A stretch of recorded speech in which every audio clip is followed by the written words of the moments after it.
이 시간에 같이 나눌 말씀은 요한복음 4장 35절에서 38절 말씀입니다. 요한복음 4장 35절에서 38절까지 다 같이 읽겠습니다. 함께 읽겠습니다. 시작.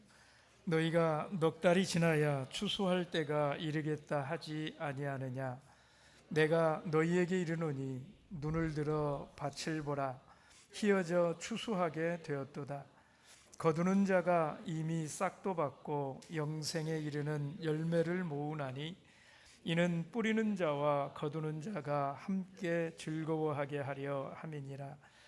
그런즉 한 사람이 심고 다른 사람이 거둔다 하는 말이 옳도다. 내가 너희로 노력지 아니한 것을 거두러 보내었노니 다른 사람들은 노력하였고 너희는 그들의 노력한 것에 참여하였느니라. 아멘. 여러분, 요즘에 무슨 재미로 사십니까? 제가 예전에는 먹는 즐거움을 전혀 모르고 그렇게 살던 때가 있었거든요. 당초에 이해가 안 됐어요. 왜 그렇게 그 먹는 것을 집착을 하고 그 멀리까지 먹으러 가는 건가, 이런 것들이 도대체 이해가 안 되었는데요. 그런데 지금은 이해가 됩니다. 제가 예전에는 금식도 곧잘 했어요. 뭐 이렇게 워낙 그 소식을 하고 먹는 것 즐겨하지 않고 하다 보니까 뭐 한두 끼, 뭐 하루 이틀, 3일 뭐 이렇게 금식하는 게 전혀 힘들지를 않고 금식을 곧잘 했는데, 요즘에는 그렇지 않아요. 한 끼만 굶을래도 얼마나 힘든지 모르겠어요. 지금은 먹는 즐거움을 제가 알아버렸기 때문에 안 먹는 게 참 힘든 일인 것이지요. 여러분, 음식이라고 하는 것이 지금은 예전과는 많이 다르지요. 예전에는 먹고 사는 게 급했습니다. 살기 위해서 먹는 거였잖아요. 그런데 지금은 단지 우리의 어떤 건강을 위한 영양 공급을 하고 생명을 유지하기 위해서 먹는 사람은 없지 않습니까? 차원이 지금은 이제 달라졌어요. 여러분, 음식의 그 맛을 알고 나니까 이것도 참 즐거운 일이다 하는 걸 알게 됐어요. 특별히 사랑하는 가족, 또 친구들과 이렇게 시간을 함께하는 이 즐거움은 정말 굉장한 것이잖아요. 맛이 있더라 하는 얘기입니다. 여러분, 맛이라는 건 그런 거예요. 알면 참 좋은 거예요.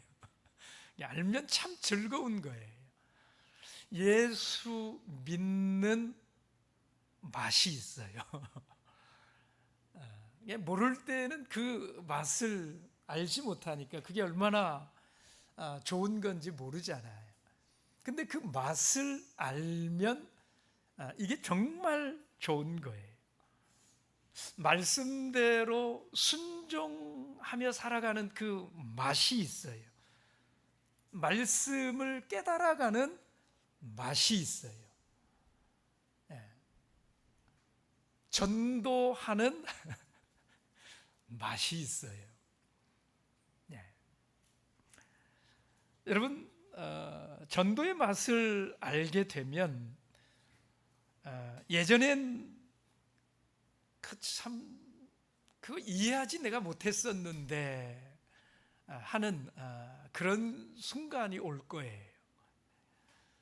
저는 우리 가운데 정말 예전에는 내가 그걸 몰랐었어 이렇게 고백하는 이런 순간이 오시는 이런 분들이 좀 많아지기를 바랍니다. 전도의 즐거움을 좀 느낄 수 있게 되었으면 좋겠습니다. 우리 예수님께서는 너희가 알지 못하는 양식이 내게 있다 이렇게 말씀을 하셨는데요. 여러분, 그 양식이 우리에게도 있어야 되지 않겠습니까? 사람들은 육신의 양식을 먹는 것으로 즐거움을 삼고 그것으로부터 힘을 얻게 되지만, 그리고 그것이 전부이지만 예수 믿는 사람들은 그렇지 않아요. 우리들에게는 또 다른 양식이 있는 것입니다. 오늘 예수님께서 비록 육신의 음식을 잡수신 것은 아니었지만은요, 음식을 잡수신 것 이상으로 힘을 얻고 또 음식을 잡수신 것 이상으로 그 마음의 모든 피로를 다 풀어주는 마음의 즐거움을 누리게 되는 이런 양식이 있었잖아요. 여러분, 예수 믿는 사람들은 하나님께서 주신 그 사명을 위해서 살아갈 때에 그 어떤 것을 통해서 얻는 것보다도 위대한 힘을 얻게 된다 하는 거지요. 반대로요, 사명을 회피하며 살아가면 어떻게 될까요? 여러분, 그 사명을 내가 주님이 원하시는 게 뭔지를 알아요. 그런데 그걸 마음으로부터 그걸 자꾸 이렇게 돌아가는 이런 삶을 살게 되면 그 마음이 평안할 수가 없는 것입니다. 얼마나 피곤한지 몰라요. 우리가 비록 많이 부족하고 힘들어도요, 박차고 나서서 주님께서 원하시는 이런 일을 하게 되면 힘도 솟고 또 건강도 회복되고 또 마음의 즐거움도 이렇게 회복될 줄로 믿습니다. 예수님이 잡수신 음식이요, 바로 이 영혼을 구원하는 것이었던 것처럼 저와 여러분도 주님께로부터 받은 사명, 이 영혼을 구원하는 이 일에 충성을 다함을 통해서 영적인 배부름을 경험할 수 있었으면 좋겠다는 것입니다. 오늘 예수님은 이 영혼 구원의 시급성을 농사에 추수하는 것에 비유해 가지고 제자들에게 말씀을 하셨습니다. 여러분, 추수라고 하는 것은 적절한 때가 있는 것이고요, 제한된 기간 내에 해야 하는 것이 추수입니다. 이 때를 잘 맞추지 못하면 한 해의 농사가 헛것이 되어버리고 마는 것이지요. 여러분, 알곡이 익은 다음에 제때 추수하지 않으면 농사를 망칩니다.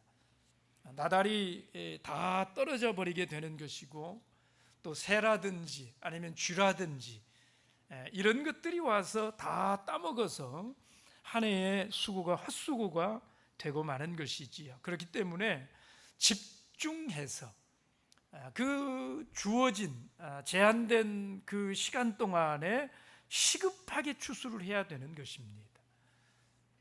여러분, 농사를 지어서 추수하는 것도 적절한 때가 있고 제한된 기간 내에 해야 되는 것처럼 이 영혼 구원이라고 하는 것도요, 적절한 때가 있다라는 것입니다.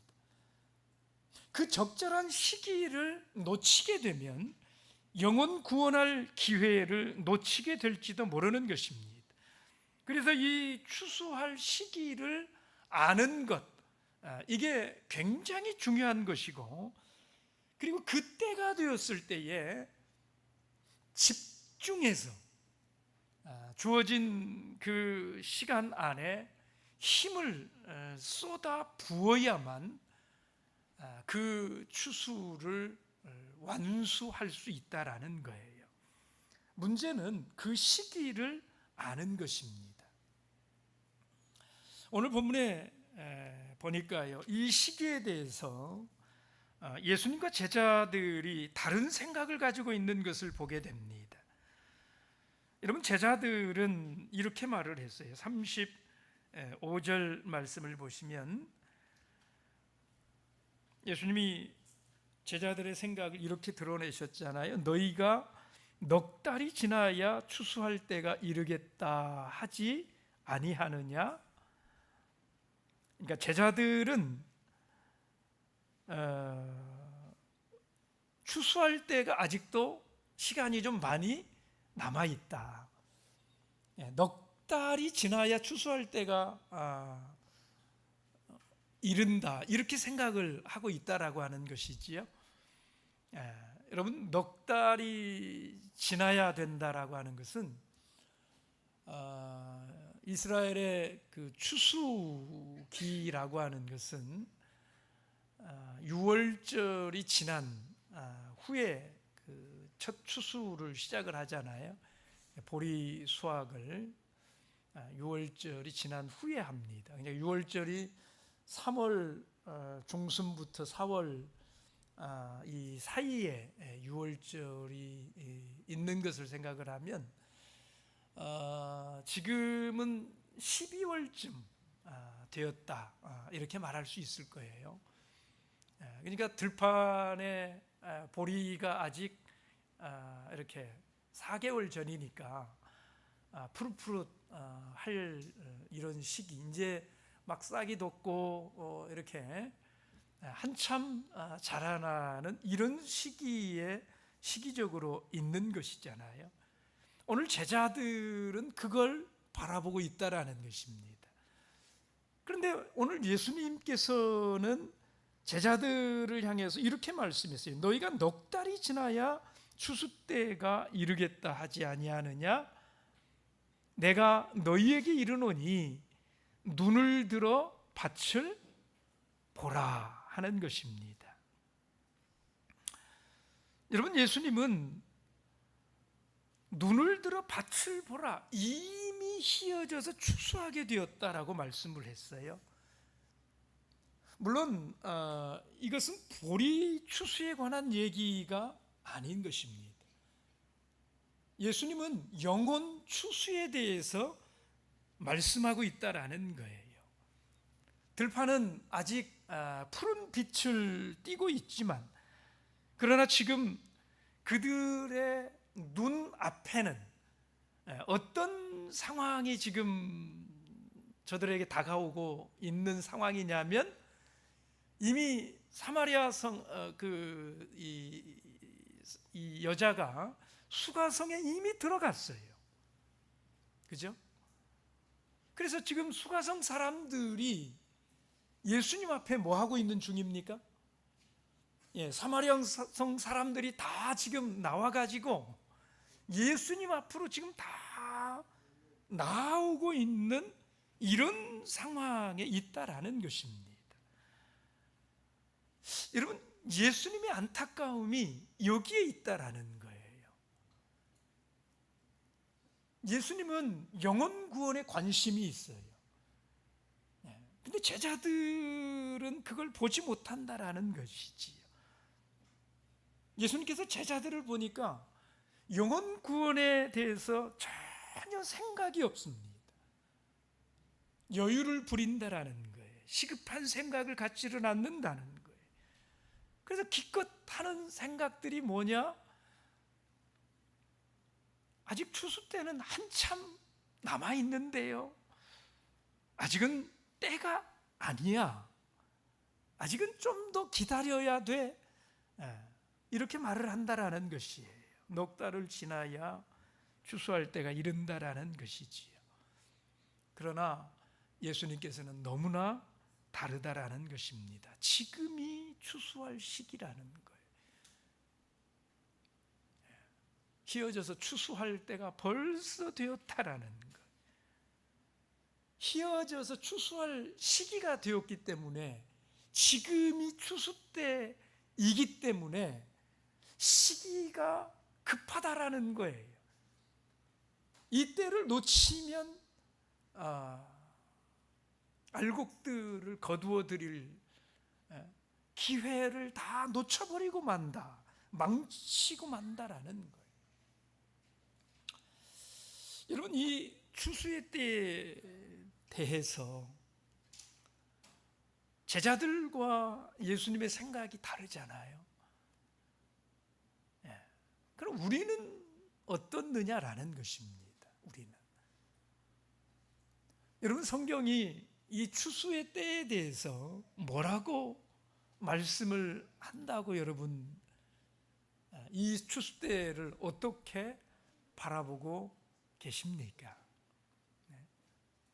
성경은 여러 곳에 이 추수 때에 대해서 참 많은 말씀을 해 주셨더라고요.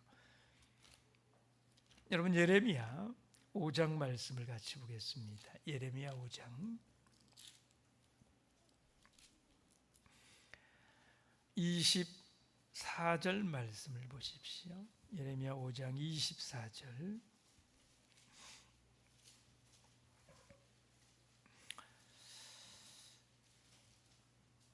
같이 읽어봅니다. 시작. 또 너희 마음으로 우리에게 이른 비와 늦은 비를 때를 따라 주시며 우리를 위하여 추수 기한을 정하시는 우리 하나님 여호와를 경외하자 말하지도 아니하니. 여러분, 이 말씀 안에 주목해서 봐야 되는 것은 추수 기한을 누가 정합니까? 추수 기한을 정하시는 분은 누구예요? 하나님께서 정하신다 하는 걸 아셔야 됩니다. 추수 기한을 정하시는 우리 하나님이라고 표현했잖아요. 여러분, 추수 기한, 추수 때를 하나님께서 정하신다. 이걸 우리가 마음에 담고 살아야 돼요. 근데 그러지 않는다라는 것입니다. 여러분, 그 추수 때를 정하시는 그 하나님께서 추수 때에 대해서 우리에게 뭐라고 말씀을 하십니까? 우리 마태복음 13장을 보겠습니다. 마태복음 13장 39절 말씀.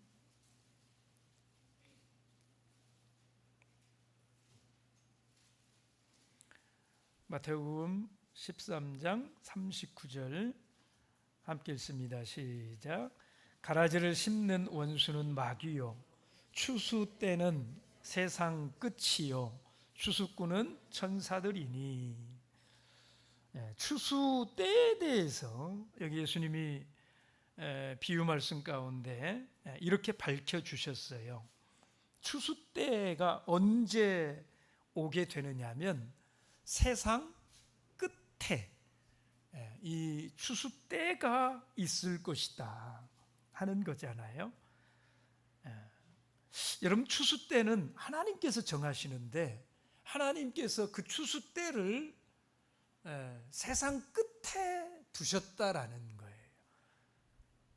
그러니까 이 추수 때가 되면 세상 끝날이 다 차게 된다 하는 것입니다.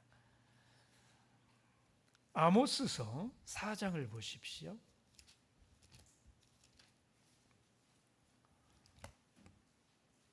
아모스 4장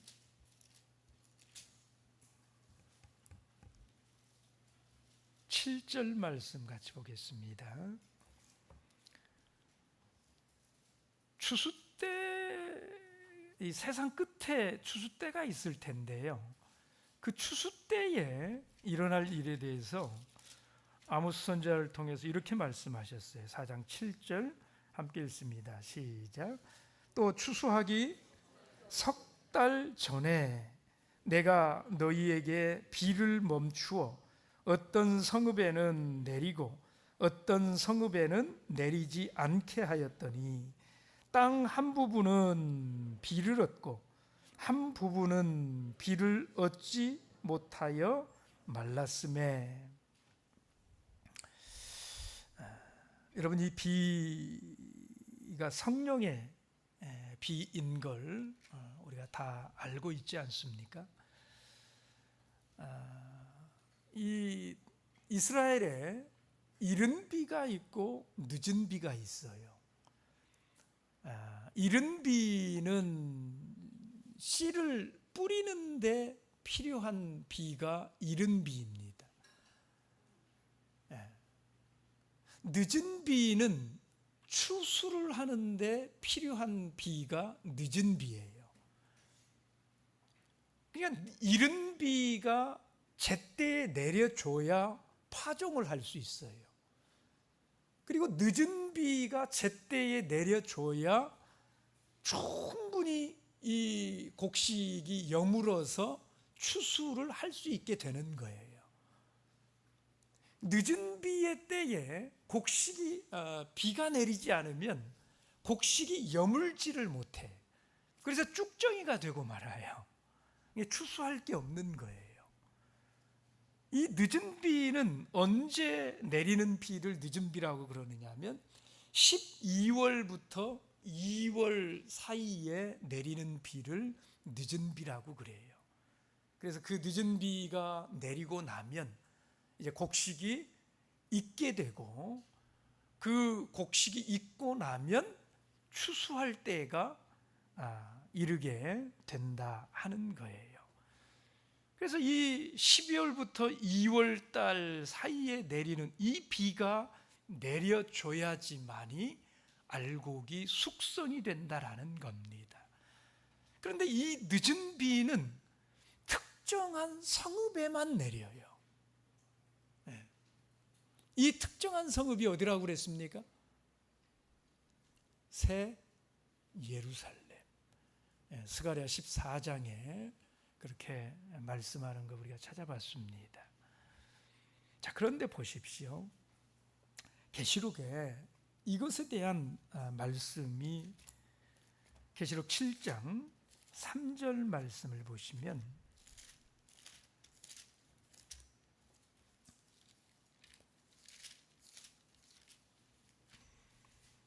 계시록 7장 3절 함께 읽겠습니다. 시작. 가로되 우리가 우리 하나님의 종들의 이마에 인치기까지 땅이나 바다나 나무나 해하지 말라 하더라. 여러분, 이 마지막 때에 하나님의 종들의 이마에 인을 치는 시기가 있다. 우리가 잘 알고 있는 말씀이잖아요. 근데 이 마지막 때에 하나님의 종들의 이마에 성령을 가지고 인을 치는데, 이 인을 치는 목적이 무엇입니까? 이 인이 하는 역할이 뭐예요? 알곡을 구분하는 것이지요. 여러분, 마지막 때에 늦은 비 성령이 내리게 될 거예요. 어디에서 내린다고요? 새 예루살렘에서 하늘로부터 내려오는 하나님의 진리의 성읍, 마지막 때 이 참여숙교회를 통해서 하나님의 인치는 이 역사가 있지 않습니까? 근데 이 늦은 비 성령을 통해서 인을 치는 이 역사가 무한히 계속되는 게 아니라는 거예요. 인치는 시기가 있다라는 거예요. 그죠? 그래서 인치기까지는 해야지 말라는 거예요. 그런데 계시록 9장 4절 말씀을 보시면 이제 그 금했던 각종 수목을 해야지 말라고 묶어놨던 이게 자유롭게 풀리는 때가 와요. 인치기까지는 해야지 못하도록 묶어두셨는데 그때가 되면 그것들을 해야 하는 때가 온다라고 하는 것은 인치는 작업이 뭐 했다는 거예요? 다 끝이 났다라는 거예요. 더 이상은 인을 치지 않는 때가 온다라는 것이지요. 여러분, 마지막 때에 늦은 비 성령으로 하나님의 종들을 구별하는 일단의 시기가 있다라는 것입니다. 마지막 그 일이 끝나고 나면 이제 뭐가 시작돼요? 추수가 시작이 돼요. 하나님께서 알고 혹은 곡간에 드리는 것이고요. 쭉정이는 다 불태우는 이 심판이 마지막에 있게 되는 거예요. 그런데 아모스 4장 7절에서 말하는 것은 무엇입니까? 그 마지막 추수 석 달 전에 뭐한 때가 온다는 거예요. 추수하기 석 달 전에 내가 너희에게 비를 멈추어. 석 달 전에 비가 그치는 이런 때가 온다라는 것입니다. 여러분, 비가 그치면 추수 때가 시작이 된다 하는 것입니다. 누가복음 10장 2절 말씀을 보겠습니다. 누가복음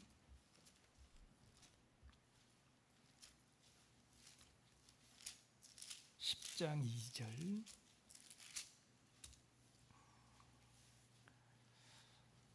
함께 읽겠습니다. 시작. 이르시되 추수할 것은 많되 일꾼이 적으니 그러므로 추수하는 주인에게 청하여 추수할 일꾼들을 보내어 주소서 하라. 추수할 것은 많되 일꾼이 적으니 추수할 일꾼들을 보내어 달라고 해라 하는 것이지요. 잠언 10장 말씀을 보십시오. 잠언 10장 5절 말씀을 보겠습니다. 5절 함께 읽습니다. 시작. 여름에 거두는 자는 지혜로운 아들이나 추수 때에 자는 자는 부끄러움을 끼치는 아들이니라. 여러분, 거두는 자가 있고요, 그 추수의 때에 자는 아들이 있다라는 거예요. 마지막 때에 하나님의 자녀들이 두 부류로 나뉜대.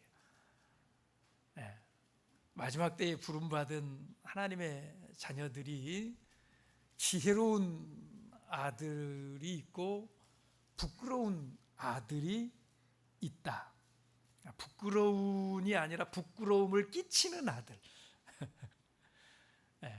지혜로운 아들은 누가 지혜로운 아들이냐? 여름에 거두는 자, 추수의 일에 열심을 내는 자가 지혜로운 아들이고요. 추수 때에 자는 자, 하나님께 구하지도 않고 추수하러 나가지도 않고 추수라고 하는 일에 대해서는 아무 관심도 없고 넉 달은 지나야 돼요. 지금 이 시기가 어느 시기인지 아무 관심도 없고 이런 부끄러움을 끼치는 아들이 있다라는 거예요. 여러분, 우리는 다 나뉘게 될 거예요. 지혜로운 아들에 속하든지 아니면 부끄러움을 끼치는 아들이 되든지. 지금은 마지막 추수를 앞둔 때 아닙니까? 그렇죠? 지금은 늦은 비 성령이 내리는 때이잖아요. 아직은 이 비가 그치지 않고 있잖아요. 그냥 이 비가 내리기까지 이 비가 내리는 이 시간들은 아직은 우리에게 기회가 있고, 우리가 부지런히 이때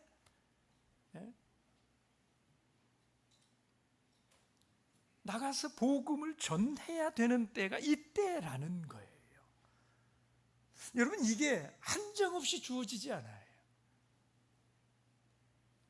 성령이 그치는 때가 옵니다. 석 달 전에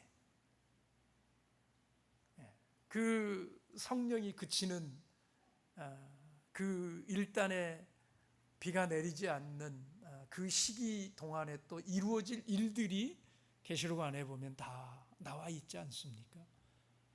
근데 그 시기에는 더 이상 구원의 문이 열리지 않아요. 이미 그때는 이 시기를 놓친 거예요. 아직은 성령이 내리는 이 시기가 우리가 마지막으로 할 수 있는 그 시간이 지금 저희들에게 이미 주어져 있다라는 거예요. 이미 그 시간 안에 우리가 들어와 있다라는 거예요. 우리가 이 시기를 알고 집중해서 힘을 쏟아야 되는 때가 바로 이때라는 것입니다.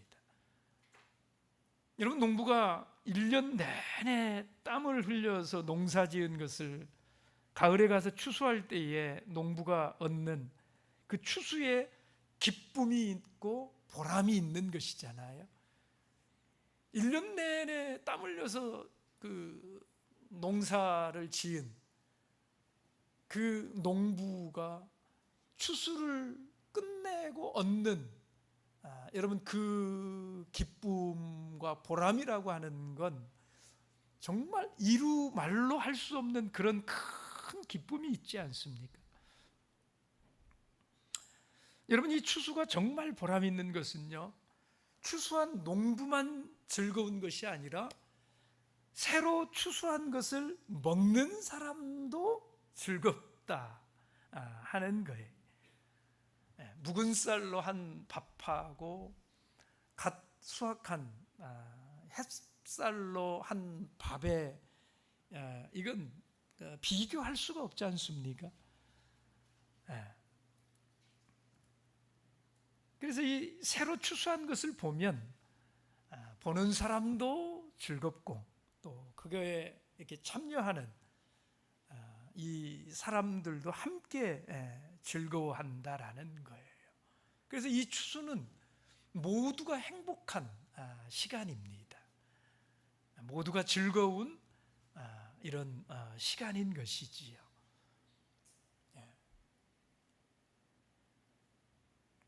누군가 한 사람 전도를 위해서 땀을 흘리고 수고해주고 그렇게 해서 한 영혼이 전도가 되어서 세례를 받고 성령을 받고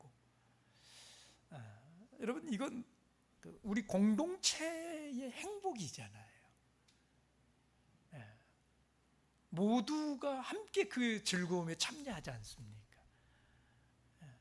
이게 얼마나 귀한 일입니까? 여러분, 사도 바울은 자신의 말씀 증거로 구원을 받아서 새 생명 얻은 사람들을 일컬어서 이런 말을 했어요. 빌립보서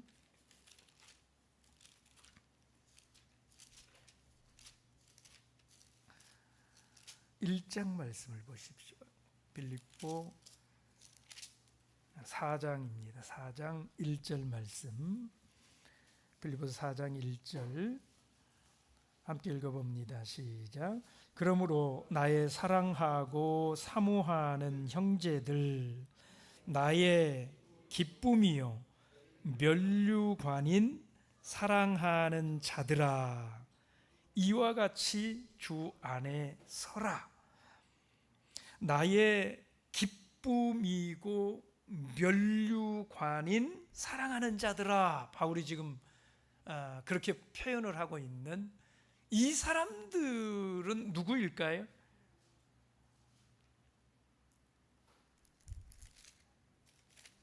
이 사람들이 누구일까요?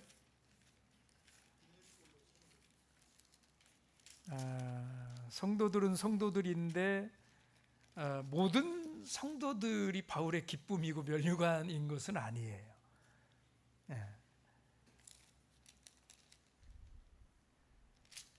데살로니가전서 2장 19절 말씀을 보십시오.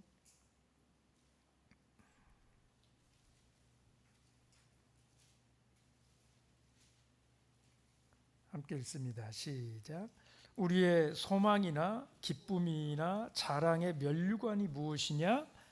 그의 강림하실 때 우리 주 예수 앞에 너희가 아니냐. 우리 주 예수 앞에. 그러니까 바울이 복음을 전하고 또 세례를 주고 또 양육을 하고 그래서 잘 자라나 가지고 끝까지 간 성도들이지요. 예수 강림하실 때에 그 앞에 서지 못할 자들이 아니라 그 앞에 선 자들, 너희가 우리의 기쁨이고 면류관 아니냐, 이런 말이에요. 자기가 전도해서 구원받은 사람들을 보고 지금 그렇게 표현하고 있는 것이죠. 그렇게 기뻐하는 거예요. 그들을 자신의 소망이고 기쁨이고 면류관이라고 말하고 있다라는 것입니다. 여러분, 바울은 다른 자랑거리들에 대해서는 교만하게 생각을 하고 다른 것 막 이렇게 자랑하는 이런 것에 대해서는 굉장히 질책하잖아요. 금하고 그건 교만한 거다고 막 아주 힐랄하게 이렇게 질책하잖아요. 근데 자신의 전도의 열매에 대해서만큼은요, 서슴지 않고 자랑을 합니다. 그죠?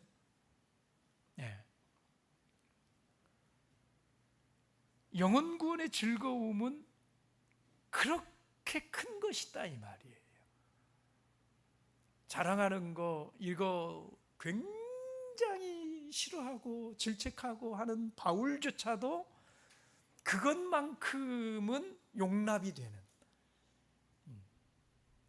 자기가 한 모든 일들이 다 아무런 보잘것없는 일이라고 이렇게 여기는 바울이 이것만큼은 드러내놓고 자랑하고 싶은, 이게 영혼 구원의 사역이었더라 하는 거예요. 여러분, 우리 주님이 눈을 들어 밭을 보라 이렇게 말씀을 했어요. 죽어가는 수많은 영혼들이 보이느냐라는 것입니다. 지금 낯을 대기만 하면 곡식을 거둘 수가 있는 때가 지금이다. 눈을 들어서 밭을 보라라고 말씀을 하세요. 눈을 들어서 밭을 보라. 영어 성경은 이 구절을 눈을 들어 올려라 이렇게 번역한 성경들도 있고요. 또 어떤 성경에서는 눈을 열라 이런 단어를 쓰는 성경들도 있어요. 그러니까 눈을 들어서 밭을 보라라고 하는 이 말씀은 눈을 열어서 영의 눈을 열고 바라보라는 거예요. 왜 그렇습니까? 눈을 들어 보라. 그것이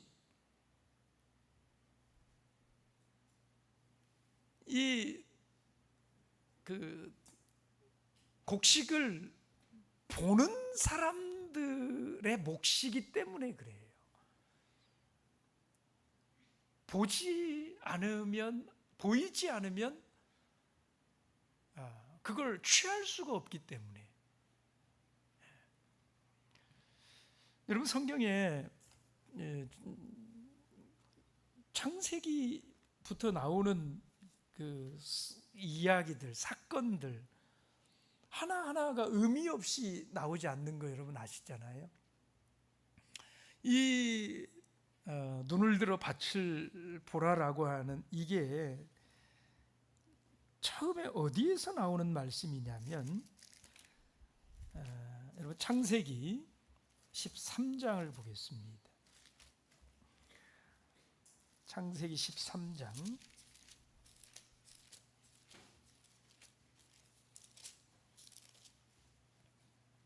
14절 말씀, 창세기 13장 14절 함께 읽겠습니다. 시작. 롯이 아브라함을 떠난 후에 여호와께서 아브라함에게 이르시되 너는 눈을 들어 너 있는 곳에서 동서남북을 바라보라.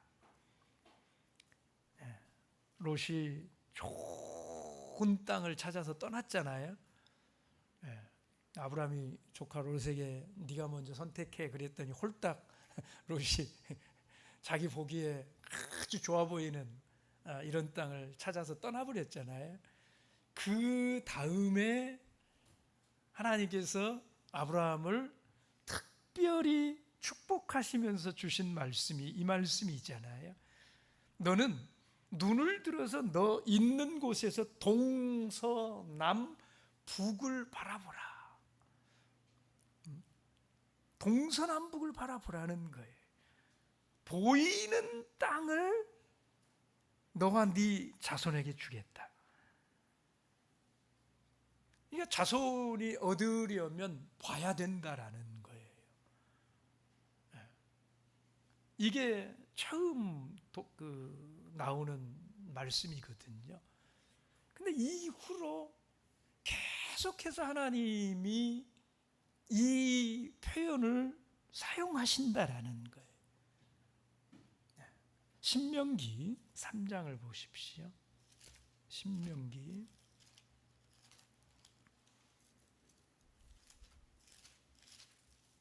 3장 27절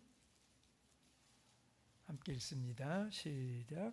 너는 비스가산 꼭대기에 올라가서 눈을 들어 동서남북을 바라고 내 눈으로 그 땅을 보라. 내가 이 요단을 건너지 못할 것임이니라. 모세가 비스가산 꼭대기에 올라가서 동서남북을 바라고 보라는 거예요. 들어가지는 못하지만 모세가 그래서 이 비스가산 꼭대기에서 이 가나안 땅에 그 이스라엘 백성들이 들어가서 누리게 될 그 땅을 미리 보지 않습니까? 시편 107편을 보겠습니다. 시편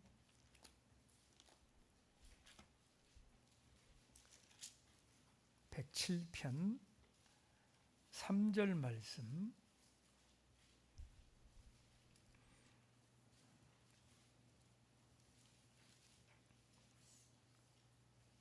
함께 읽겠습니다. 시작. 동서남북 각 지방에서부터 모으셨도다. 하나님께서 구속한 그 하나님의 구속함을 받는 자들이 어디에서 나온다고요? 동서남북에서 불러 모으셨다라는 거예요. 이 동서남북에서 나오는 자들은 누가 나올까요? 아브라함이 바라보았던 동서남북의 그 자들이 이때 나오는 사람들 속에 들어가 있게 되는 것이지요. 누가복음 13장을 보십시오.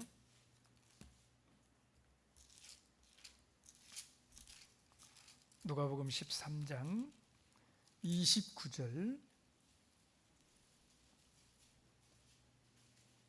함께 읽습니다. 시작. 사람들이 동서남북으로부터 와서 하나님의 나라 잔치에 참석하리니. 마지막 때에도요, 동서남북에서 하나님이 불러 모아주신다는 거예요. 하나님의 구속함을 받을 자들이 어디에서 나오느냐? 동서남북에서 나와요. 이 동서남북에서 나오는 자들은 어떤 사람들이 동서남북에서 나오느냐? 마지막 때에 눈을 들어 바라보라 할 때 우리 성도들의 눈이 열려서 바라본 자들. 그러니까 마지막 때에 여러분이 동서남북을 바라보지 않으면 동서남북에서 나오는 자들이 없게 되는, 하나님이 마지막 때에 불러 모으시는 자들을 누구를 통해서 불러주신다라는 거냐면 마지막 때에 부름받은 우리들을 통해서. 여러분이 보면 있는 것이고 여러분이 내게 보이지 않으면, 여러분이 이 시기를 알고 동서남북을 눈을 들어서 바라보면 그때 그곳에서 나올 자들이 있을 것이에요. 그런데 보지 않으면 넉 달이나 지나야 되는데 아직도 멀었는데 이런 일에 관심도 없고 나아가지도 않고 땀 흘리지도 않고,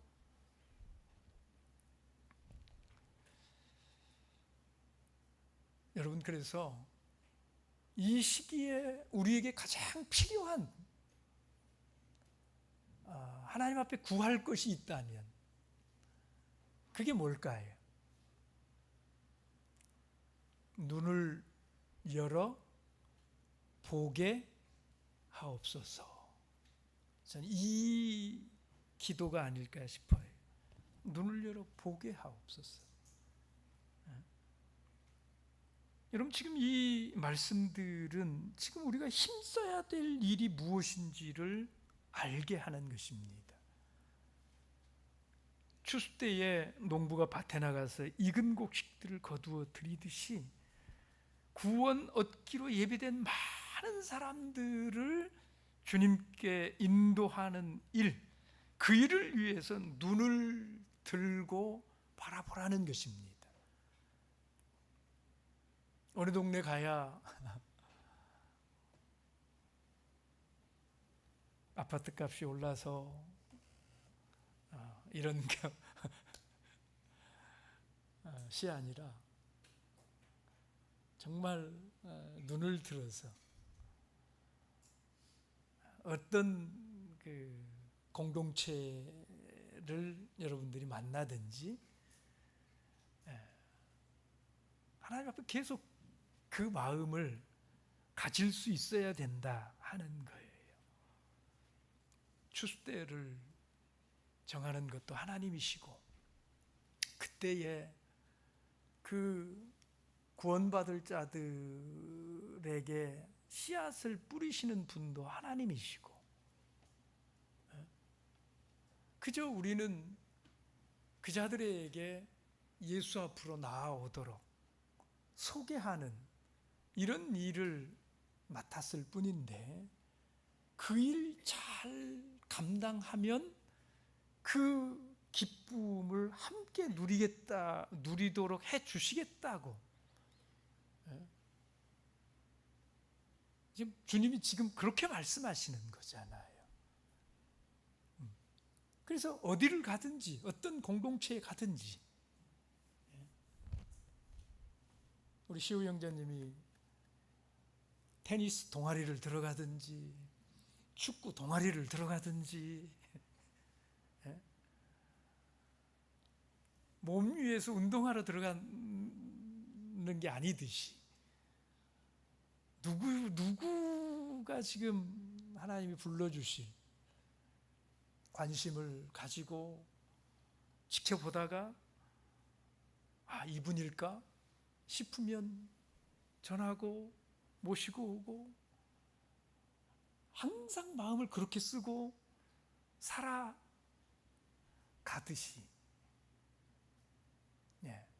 우리가 만나는 모든 곳에서 하나님 앞에 그런 마음을 품고 살아라. 지금 하나님 지금 그런 말씀 하시는 거잖아요. 여러분, 지금이 추수의 때가 아닌가요? 여러분, 우리가 이제 찾아가서 복음을 증거할 때에 거기에 성령께서 역사해 줄 줄로 믿으셔야 돼요. 하나님이 전도하는 이걸 위해서 특별한 우리에게 능력으로 함께해 주시겠다. 성경에 계속해서 그렇게 약속하고 있는 성령의 능력이 그것이잖아요. 복음을 전하는 그곳에서 함께해 주시겠다. 성령의 능력이 거기에서 역사할 거야. 여러분, 우리가 하나님이 기뻐하시는 이런 일을 하는 자리에 성령의 역사도 함께 하시는 거잖아요. 하나님께서 그런 자리에 함께 하시겠다고 말씀하시는 거잖아요. 우리가 그 믿음을 가지고 들어가면 떨지 마시고 내 부족함 이런 거 연연하지 마시고, 이게 하나님이 가장 기뻐하는 일이고, 내가 이 일할 때 나를 도우시려고 이미 주님께서 내게 성령을 허락하셨고, 그러니 내가 오늘 복음을 전하는 이 순간 하나님의 성령께서 역사하시는 그 시간이다. 여러분, 갈 때 그 믿음을 가지고 가시라는 거예요. 그런 기도하는 마음으로, 그런 생각을 가지고, 그 믿음을 가지고. 그러면 성령께서도 가만히 계시지 않는다는 거예요. 여러분의 발걸음 가운데 함께 역사해 주시고, 함께 일하시고, 감동해 주시고, 그런 마음으로 가는 자들이 전하는 빵 한 조각에도 감동을 받고 이러는 거지. 그냥 뭐 프라미슈 그 빵, 맛있는 소금빵 이런 거 많이 자주 사다 준다고 해서 그 빵이 감동을 주는 건 아니에요. 그 믿음이 있고 그런 자들이 전하는 그 사탕 하나, 거기에 성령의 감동하심이 일어나는 것이고 마음의 변화가 일어나는 거지요. 여러분, 그 믿음을 꼭 갖게 되시길 바랍니다. 우리는 단지 그 믿음을 가지고 복음을 전하는 작은 노력만 기울이면 된다는 거예요. 그 다음은 성령께서 일하시고 우리는 큰 즐거움을 얻게 된다 하는 거지요. 여러분, 모두가 영혼을 구원하는 이 사역에 동참함을 통해서 우리가 이 땅에서도 그리고 하늘나라에서도 큰 즐거움을 누리는 저 여러분들 다 되시기를 예수님의 이름으로 축복합니다. 묵도하겠습니다.